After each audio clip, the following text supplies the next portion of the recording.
Merci de recevoir, Seigneur, cette prière. Amen.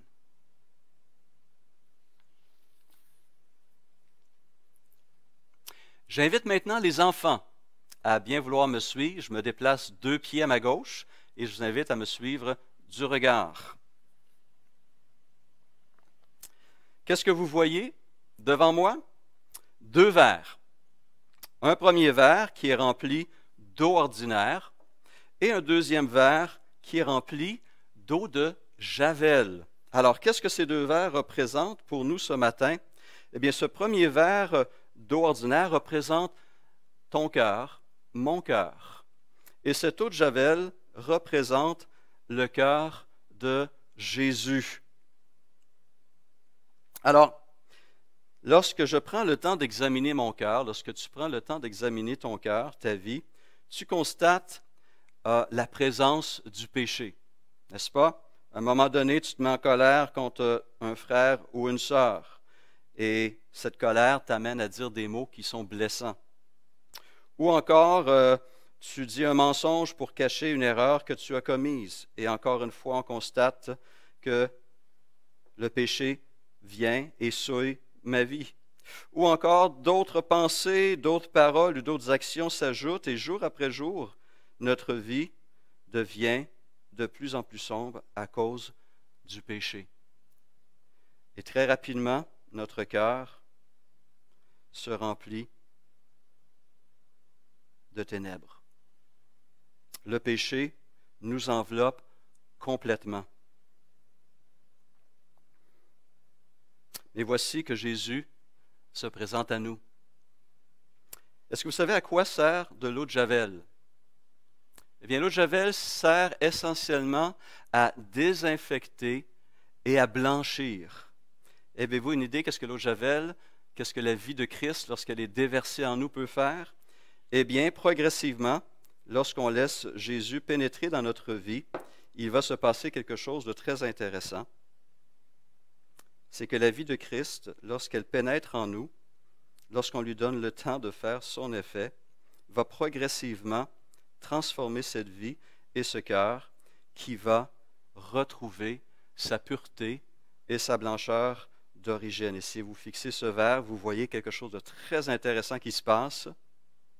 Ce qui était devenu noir, sombre, rempli de péché, lorsque cette vie marquée par le péché est mise en contact avec la vie de Christ, elle est transformée à nouveau, elle retrouve sa blancheur et sa pureté.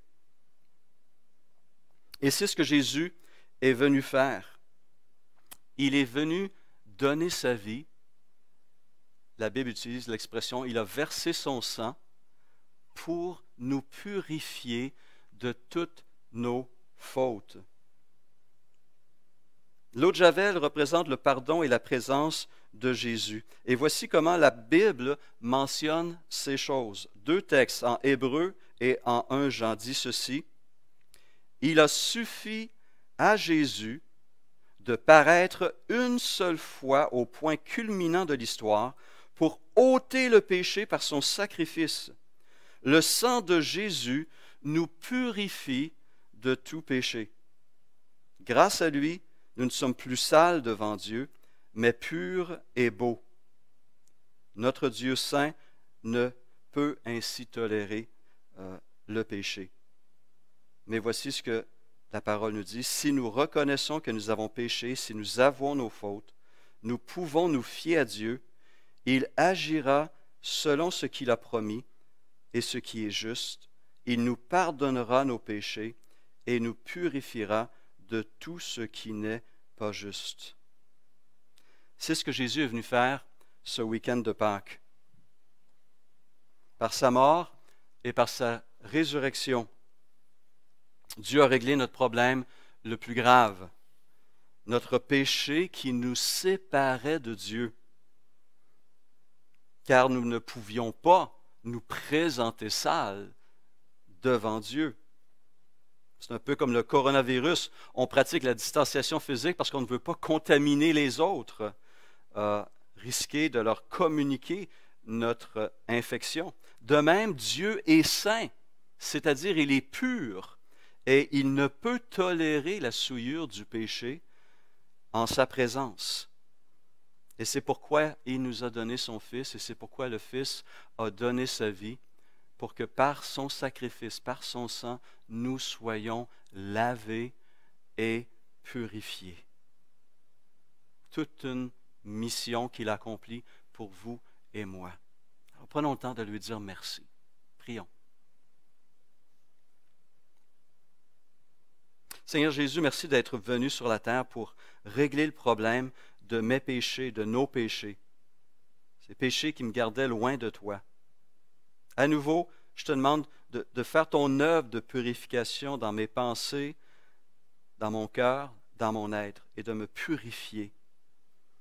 Que ton pardon réjouisse mon cœur et que le Saint-Esprit me donne la volonté de vivre une vie nouvelle dans la pureté pour toi. Amen. Amen. Bien, gardez cette leçon dans votre cœur et rappelez-vous que Jésus veut purifier votre vie. Et ainsi, vous pouvez, par la suite, maintenir cette relation avec notre Seigneur et le vôtre. Pour le reste, pour toute la communauté maintenant, une autre réflexion en ce dimanche de Pâques, tirée de l'Évangile de Luc, le dernier chapitre qui nous parle de la résurrection de notre Seigneur Jésus-Christ. Pâques suscite toutes sortes d'interrogations dans l'esprit des gens. De quoi s'agit-il exactement? Pourquoi toute cette excitation autour de la mort d'un homme qui remonte à 2000 ans? La réponse est claire et renversante. Parce que cet homme, Jésus de Nazareth, mort sur une croix il y a 2000 ans, mis au tombeau et vivant.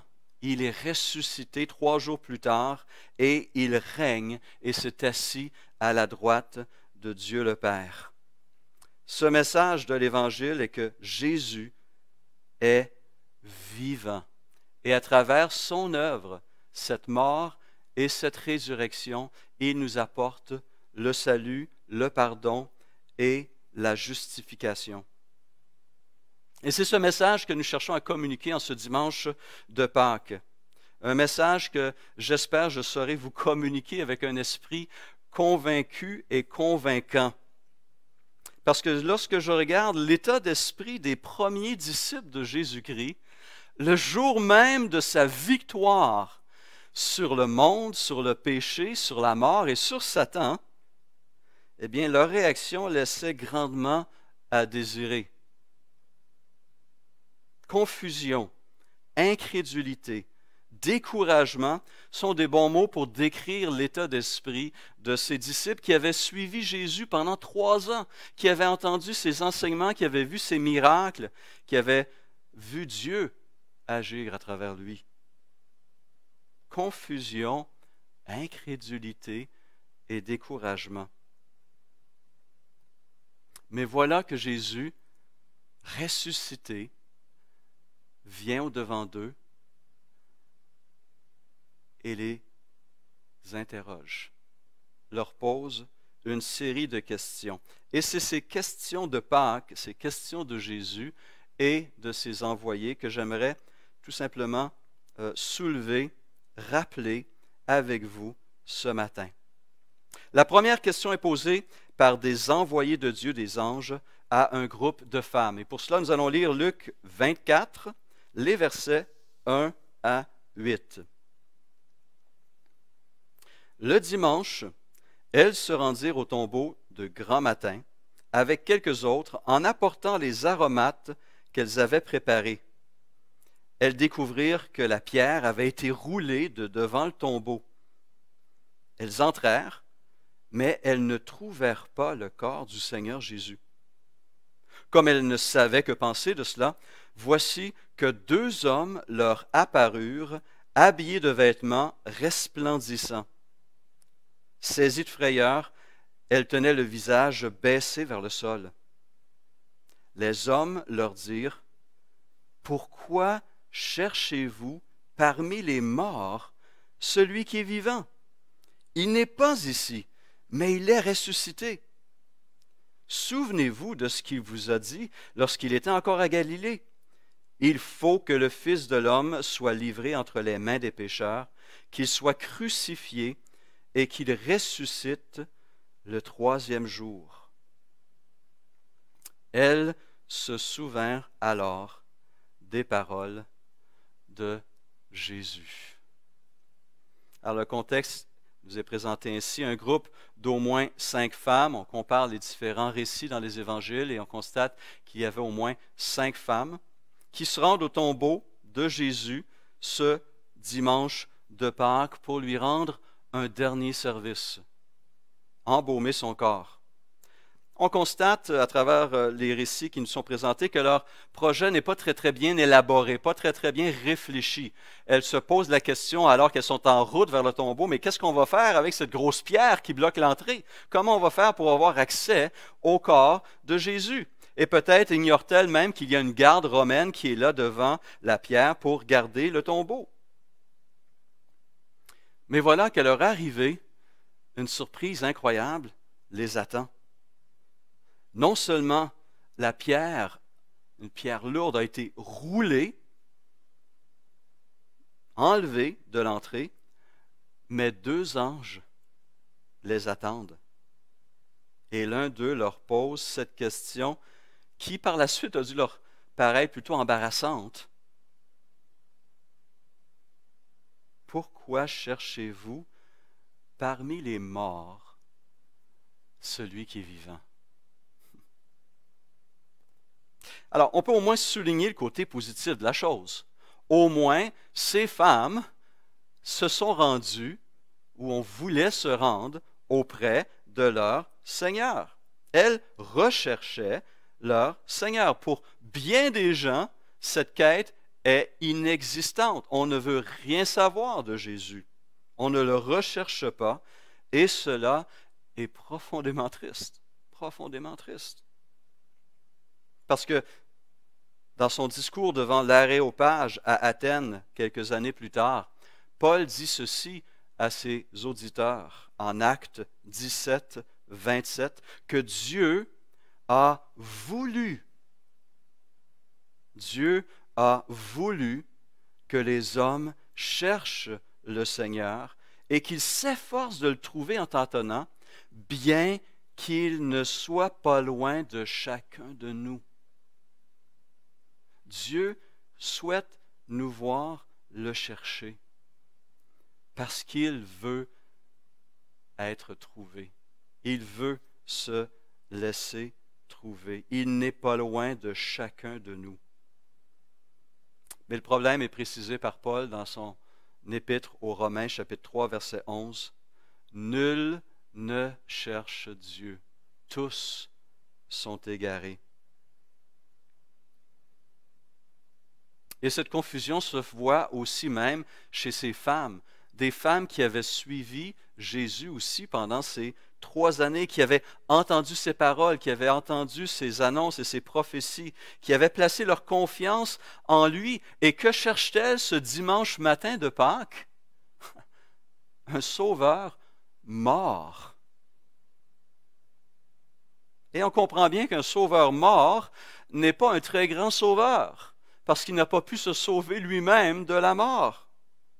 Comment espérer alors qu'il puisse nous sauver nous-mêmes du péché, de la condamnation et de la mort, de cet ennemi qui sera le dernier que nous allons affronter? Alors, si Jésus n'est qu'un simple homme bon, sa vie peut nous servir d'exemple. Si c'est un homme sage dont l'enseignement est véhiculé, cet enseignement peut enrichir nos vies. Mais ça demeurerait alors un être bon mais limité. Un sauveur mort n'est pas très puissant. Cette question des anges révèle donc, met en lumière la confusion qui règne dans le cœur de ces femmes. Et à travers elles, on constate que plusieurs ressemblent à ces femmes. Elles cherchent le salut au mauvais endroit. Où allons-nous, nous-mêmes?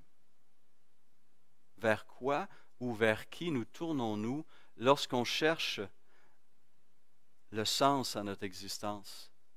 Lorsqu'on cherche la vie dans sa plus belle richesse et fraîcheur, lorsqu'on cherche la paix, le bonheur, la sagesse,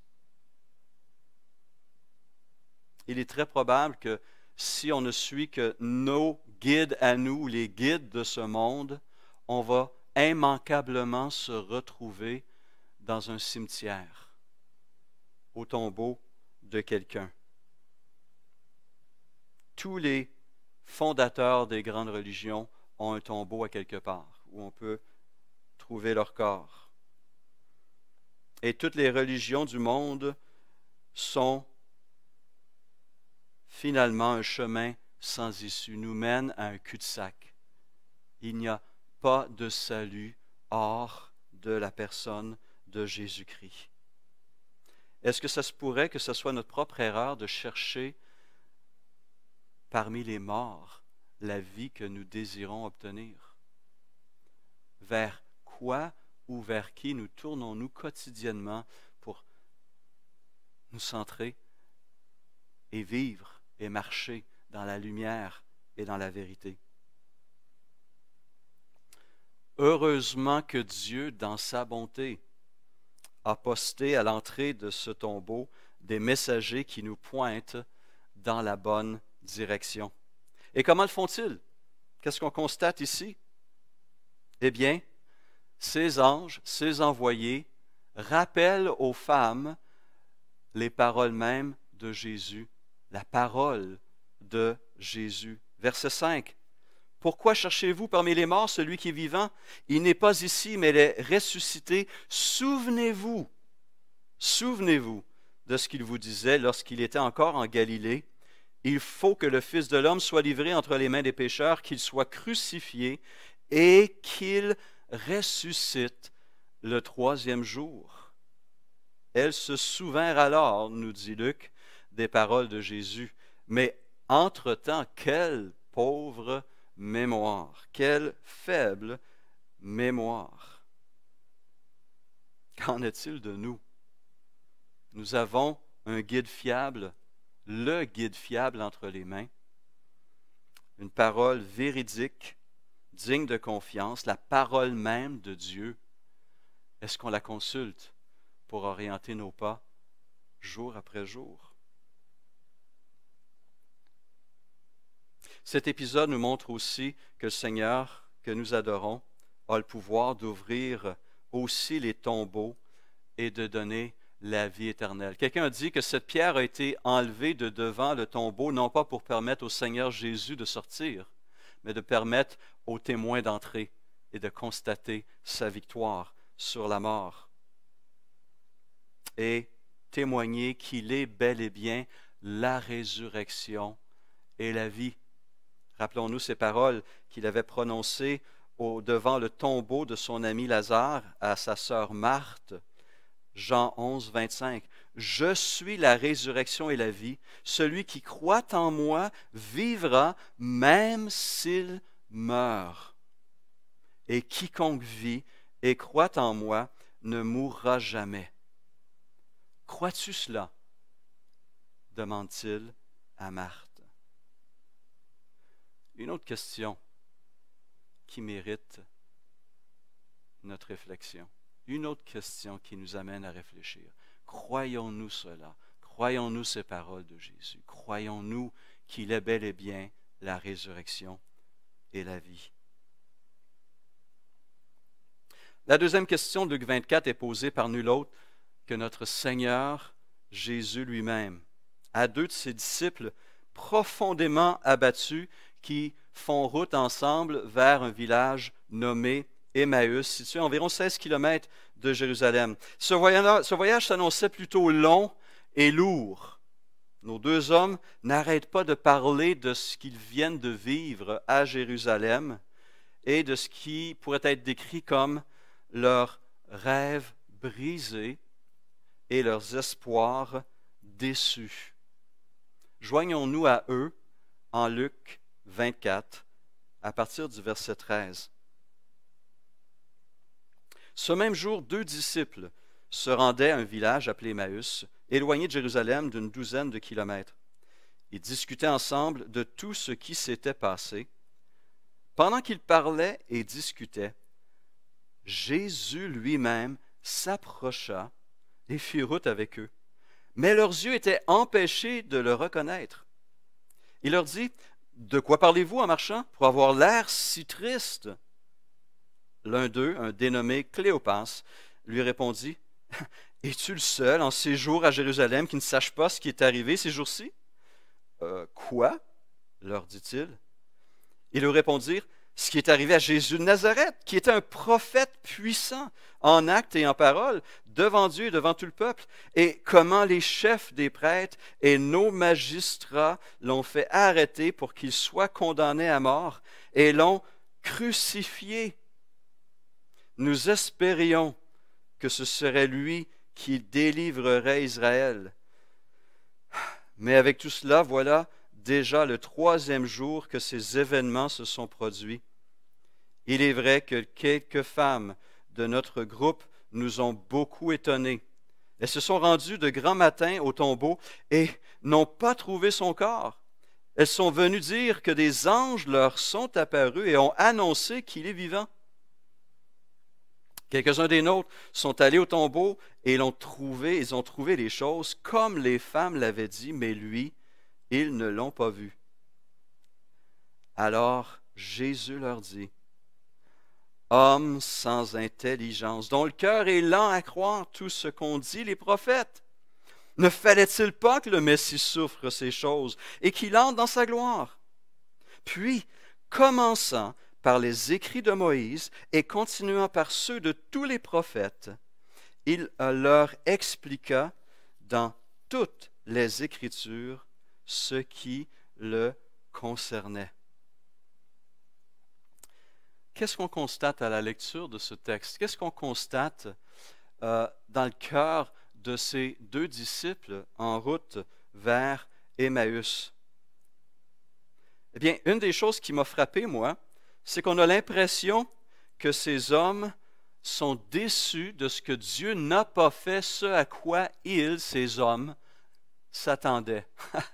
Ils avaient leur vision des choses, ils avaient leur projet en tête, ils avaient leur scénario de comment le Messie devait se comporter, et voilà, le Messie ne se comporte pas comme ils s'y attendaient, et leurs espoirs s'en trouvent brisés.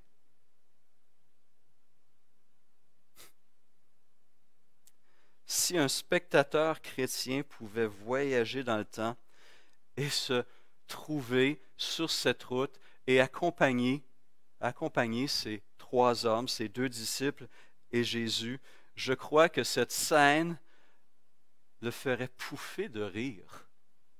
Et j'imagine Jésus qui, jusqu'à un certain point, devait se retenir pour ne pas rire devant la situation qui se présente à nous dans ces quelques versets. Imaginez, quelle preuve fallait-il de plus à ses disciples en route vers Emmaüs?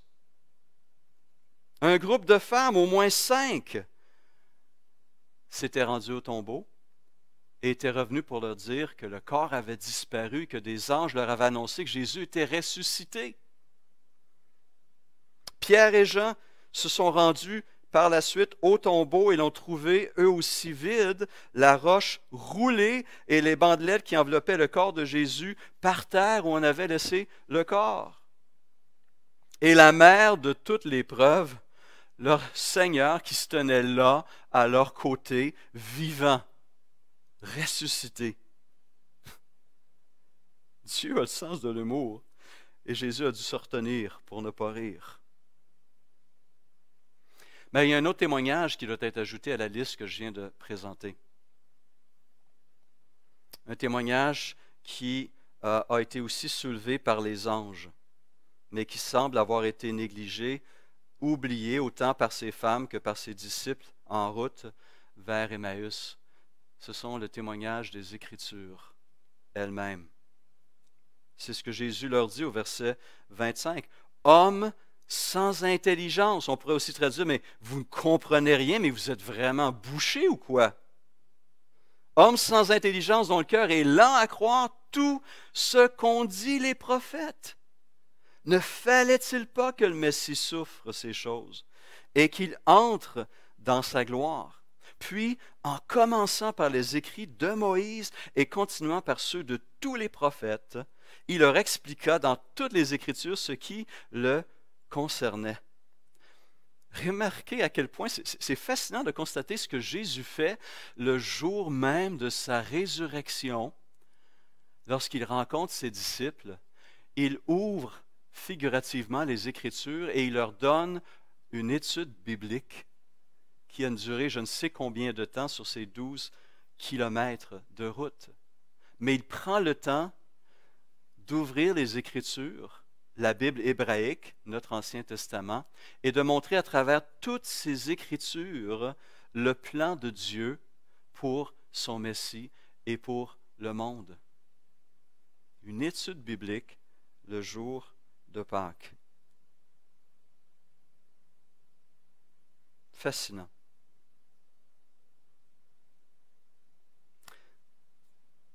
Tous les témoignages étaient là. Toutes les preuves étaient là. La parole avait annoncé des siècles auparavant la venue du Messie, sa mort pour nos péchés, son ensevelissement et sa résurrection. Mais ces premiers disciples de Jésus-Christ, ils étaient des disciples de Jésus-Christ. Le problème était qu'ils refusaient de croire en ces témoignages, et en premier lieu en celui des Écritures elles-mêmes. Et Jésus va se mettre à défendre non pas le caractère de Marie ou de Pierre, qui étaient ses témoins, qui étaient là, mais il se met à défendre et à présenter les preuves des Écritures. Pourquoi? Eh bien, on doit se rappeler cette parole de Paul aux Romains. La foi vient de ce qu'on entend, et ce qu'on entend vient de la parole de Christ. Le jour de Pâques, le dimanche de Pâques, Jésus, les anges, tous pointent le doigt vers la parole de Dieu et invitent le peuple de Dieu, les disciples de Christ, à nouveau se pencher dans ces Écritures et laisser ce message remplir nos vies de joie, de paix et d'assurance. Malheureusement, ces disciples, ces premiers disciples, étaient bouchés. Mais encore là, on constate la grâce surabondante de notre Seigneur Jésus.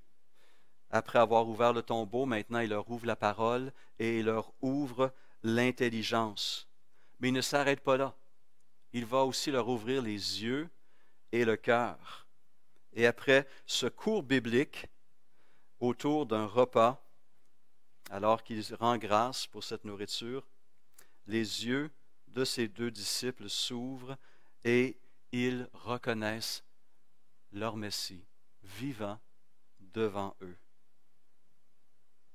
Et on entend cette belle parole au verset 32, alors que Jésus disparaît soudainement, ils se dirent l'un à l'autre, « Notre cœur ne brûlait-il pas au-dedans de nous lorsqu'il nous parlait en chemin et nous expliquait les Écritures? » Est-ce qu'on laisse la parole nous réchauffer et nous transformer et nous rassurer et nous remplir de joie?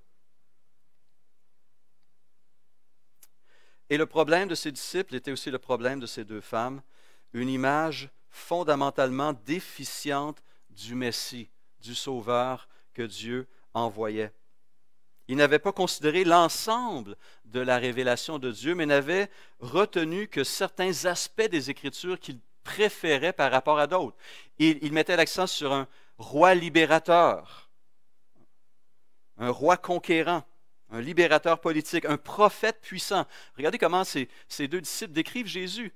Un prophète puissant qui allait nous libérer. Leurs attentes n'étaient pas assez grandes, leurs rêves n'étaient pas assez grands, leur Messie n'était pas assez grand. dans leur cœur. En parlant de cette conversation de Jésus avec ses disciples, un commentateur fait la remarque suivante. La tragédie des Juifs fut causée par leurs propres présuppositions qui les ont aveuglés sur une grande partie de ce que les Écritures enseignaient au sujet du Messie, de loin de Dieu, qu'il enverrait dans le monde. Et il y a un avertissement pour nous aussi, on ne doit pas prendre la parole seulement les textes qui nous flattent dans le bon sens du poil. Ces textes qui sont toujours positifs et éliminer ou ignorer ou sauter par-dessus ces textes qui nous amènent à faire un examen aussi de notre vie intérieure, à être confrontés à notre péché encore existant et notre besoin de purification quotidienne et de soumission à cette parole, à cette volonté, à toute cette parole. Ce Messie conquérant devait aussi d'abord venir comme serviteur souffrant, homme de douleur, habitué à la souffrance, homme qui allait être méprisé et abandonné des autres hommes et oublié par Dieu lui-même. Et tout cela était nécessaire pour nous apporter le salut. Et il n'y avait aucun autre salut possible en dehors de cette action et de ce sacrifice et de cette victoire de Jésus de Nazareth. Il est donc important pour nous de nous replonger jour après jour dans cette parole de Dieu afin que par elle nous puissions être illuminés, éclairés, transformés et renouvelés. Dernière question qui est soulevée dans ce texte. Lisons ensemble Luc 24, 33, qui nous ramène à Jérusalem en présence de ces deux disciples d'Emmaüs qui ont rebroussé chemin lorsqu'ils ont constaté que c'était bel et bien Jésus qui était apparu devant eux. On lit en Luc 24, verset 33. Ils se levèrent à ce moment même et retournèrent à Jérusalem, où ils trouvèrent les 11 et les autres qui étaient rassemblés, et qui leur dirent, « Le Seigneur est réellement ressuscité, et il était paru à Simon. » Alors les deux disciples racontèrent ce qui leur était arrivé en chemin, et comment ils l'avaient reconnu au moment où il rompait le pain. Ils parlaient encore, quand Jésus lui-même se présenta au milieu d'eux, et leur dit, « Que la paix soit avec vous. » Saisis de frayeur et d'épouvante, ils croyaient voir un esprit. Mais il leur dit, et la question numéro 3, « Pourquoi êtes-vous troublés et pourquoi de pareilles pensées surgissent-elles dans votre cœur? Regardez mes mains et mes pieds, c'est bien moi. Touchez-moi et regardez, un esprit n'a ni chair ni os, comme vous le voyez bien, j'en ai. » Qu'est-ce qu'on constate ici? Que ces apôtres, malgré encore une fois ces témoignages qui s'accumulaient devant le caractère soudain de l'apparition de Jésus, les portes sont fermées, voilà, il apparaît en plein milieu, et ils sont terrorisés, ils ont peur. Et ils pensent finalement avoir affaire à un esprit, à un fantôme en quelque sorte. Alors, ça peut être drôle, mais si c'est ça ce qu'ils croient, ça démontre encore une fois que leur message, leur foi est profondément viciée dans l'erreur. Ils se mettraient, s'ils croyaient, si le message s'arrêtait là, à prêcher plus tard un évangile incomplet, sans grande puissance et sans aucune espérance.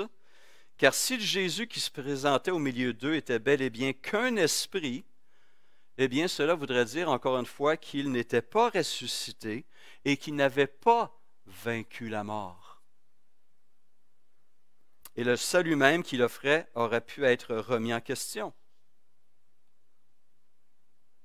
Mais voici comment Paul présente son évangile dans les premiers versets de son épître aux Romains. Il dit ceci, « Paul, serviteur de Jésus-Christ, appelé à être apôtre, mis à part pour annoncer l'évangile de Dieu, évangile qui avait été promis auparavant de la part de Dieu par ses prophètes dans les Saintes Écritures. Paul a compris le message éventuellement lui aussi et a pu constater que ce message avait été annoncé des siècles auparavant par une quarantaine d'auteurs dans l'Ancien Testament. Et que ce message est le suivant, il concerne, verset 3 de Romains 1, il concerne son fils né de la postérité de David, selon la chair, mais déclaré fils de Dieu avec puissance, selon l'esprit de sainteté, par la résurrection d'entre les morts. Jésus-Christ, notre Seigneur. Notre salut est réel. C'est du concret, comme le corps ressuscité de Jésus. Notre foi n'est pas aveugle ou vaporeuse, elle est solide comme du roc. Elle s'appuie non seulement sur ce tombeau vide, mais sur ce Christ vivant et sur le témoignage de ces hommes et de ces femmes qui ont été jusqu'à la mort pour rendre compte de ce message. Et ce message s'est propagé et s'est rendu jusqu'à nous ici ce matin. Christ est vivant. Christ, le Seigneur, le Messie promis, a vaincu le monde. Ce système de vie hostile à Dieu a vaincu le péché, a vaincu la mort et a vaincu Satan. Et encore ce matin, ce message a besoin d'être reçu dans son entièreté. Et nous avons besoin d'entendre les bonnes paroles et d'aller à la bonne source. Comme pour les femmes, comme pour les disciples en route vers Emmaüs, comme pour les 11 réunis, constamment, les anges et Jésus pointent vers les Écritures, paroles vivantes de Dieu. Cette parole qui agit en ceux qui croient et qui transforme et qui renouvelle, qui nous sanctifie au contact de l'Esprit qui nous habite. Alors nous devons recevoir, nous aussi, ces paroles, mais nous ne devons pas les garder pour nous. Ce que les femmes, les 2 disciples en route vers Emmaüs et les 11 ont fait par la suite, c'est d'annoncer ce message, que Jésus est ressuscité. Luc 24, 9, à leur retour du tombeau, elles annoncèrent tout cela aux 11 et à tous les autres. Les 2 disciples d'Emmaüs sont retournés de nuit, en pleine nuit, à Jérusalem pour annoncer, et les apôtres accueillent ces 2 disciples. Ils disent, bien, nous aussi on a une bonne nouvelle, Pierre a vu le Seigneur ressuscité, il est vivant. Ce message change les vies. Ce message a profondément transformé ma vie dans le passé, ma vie présente et jusque dans l'éternité. Cette parole est vivante et puissante. Alors, l'accueil ne sera pas toujours enthousiaste, ça on peut en être certain. Regardons comment les 11 ont réagi lorsque ces femmes sont revenues du tombeau. Ils prirent leur discours pour des absurdités. Ils ne crurent pas ces femmes sur le coup. Mais heureusement, on lit que cependant Pierre se leva et courut au tombeau. Il a cherché les preuves. Aujourd'hui, ces preuves, ces témoignages se trouvent dans les Écritures. Et éventuellement, les autres aussi ont cru. Le message est là pour nous encore ce matin. Alors, nous sommes des êtres curieux de nature. On aime poser des questions, n'est-ce pas? Comment ça fonctionne? Pourquoi ceci? Pourquoi ça? Mais à certains moments, Dieu aussi veut nous poser des questions. Et en ce dimanche de Pâques, dans ce récit de la résurrection de notre Seigneur, ces 3 questions sont là et nous sont posées à nouveau. Où allons-nous pour chercher la vie, le Seigneur? Pourquoi sommes-nous abattus alors qu'il a vaincu tous les ennemis possibles et nous inclut dans sa victoire? Sur quoi nous appuyons-nous pour orienter nos vies et notre existence? Jésus n'est pas un homme mort dont il faut honorer la mémoire. Il n'est pas un simple prophète ou un libérateur politique à pleurer. Il n'est pas simplement un esprit ou un fantôme qui vient terrifier les vivants. Il est le Seigneur des seigneurs, le roi des rois, le Dieu 3 fois saint, le grand victorieux sur la mort, le péché et tous nos ennemis. Cet homme, dira plus tard Pierre aux Juifs de Jérusalem en Actes 2, 23, cet homme vous a été livré suivant le projet défini et la prescience de Dieu. Vous l'avez arrêté, vous l'avez fait mourir sur une croix par l'intermédiaire d'hommes impies, mais Dieu a brisé les liens de la mort. Il l'a ressuscité parce qu'il n'était pas possible qu'elle le retienne. Voilà le message de Pâques. Nous allons maintenant prier et après cette prière, je vous invite à vous rendre sur une session Zoom pour la deuxième partie durant laquelle notre frère et ancien Gérard Trégan va nous diriger dans le repas du Seigneur à travers et par la suite des louanges libres et je terminerai par une bénédiction finale. Mais d'abord, rendons grâce au Seigneur pour ce beau message de l'Évangile, de la bonne nouvelle de Jésus-Christ. Seigneur Jésus, merci, merci encore pour ta patience envers nous qui sommes durs de comprenure, qui sommes lents à comprendre, lents à croire, lents à réagir. Mais à chaque fois, lorsqu'on s'oriente dans la mauvaise direction, tu envoies des guides pour nous ramener à l'ordre, pour pointer dans la bonne direction. À chaque fois qu'on va à un lieu de mort pour trouver la vie, tu nous pointes vers la source de vie, tu nous rediriges, Seigneur, vers toi-même, le chemin, la vérité et la vie. Nous te remercions d'avoir ouvert nos yeux, nos oreilles, notre cœur, notre vie à ces paroles de vie, à ce message d'espérance.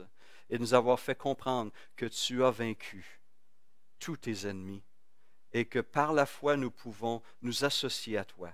Merci. Que ta parole soit glorifiée, que ton nom soit glorifié au siècle des siècles. Amen. On se revoit dans quelques instants à travers Zoom. À bientôt.